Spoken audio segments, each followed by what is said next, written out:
All right, friends, welcome back to art class. Today we are going to be continuing our weaving lesson.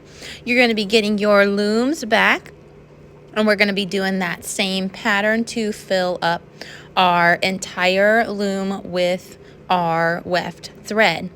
So remember that over under pattern. Sometimes I like to think of it as like skipping one and then going over the other one, or skipping them and going under all of them. So whatever way you can think about, just to keep repeating that same pattern again.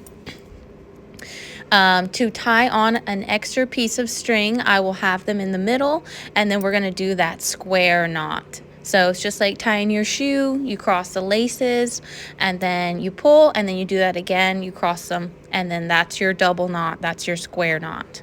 So we're going to continue that process until our loom is completely filled up.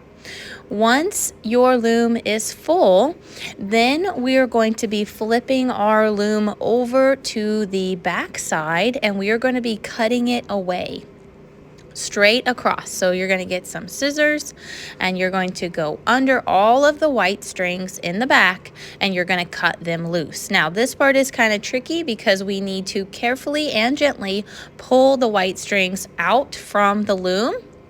You can keep your loom, you can take it home. Next, we are going to do a double knot on each two white strings that are hanging off the edge. You will have an odd number of these. So the last string you will do twice. Each two white strings, first knot and a double knot. Gonna flip it over and do the same thing again. Except this time you will have 8 strings, because one of them will be a colored piece of string from the rest of your weaving.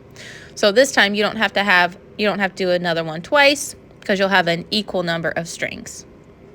Double knot each one. And then we're going to take some scissors, and we will trim away all of the extra loose white strings. Make sure you're not trimming too close to the knots that you made, so that you are not accidentally cutting them free. There will be a side of your weaving that has maybe some knots in it and some other things. So we're going to talk about what side to kind of glue down and what side not to glue down.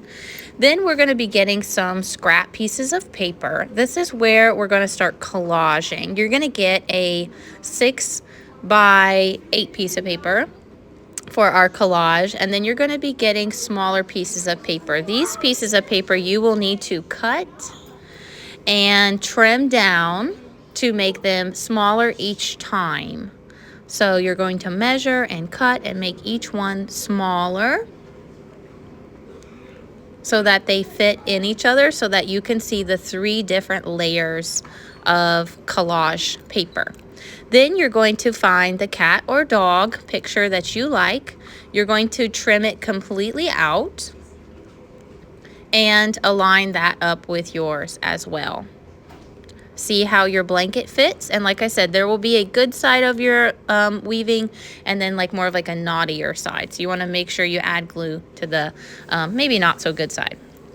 This is a very special tacky glue that we're going to be using today that's going to hold everything down. You just need a tiny dot in each corner and press and hold it down for a couple seconds.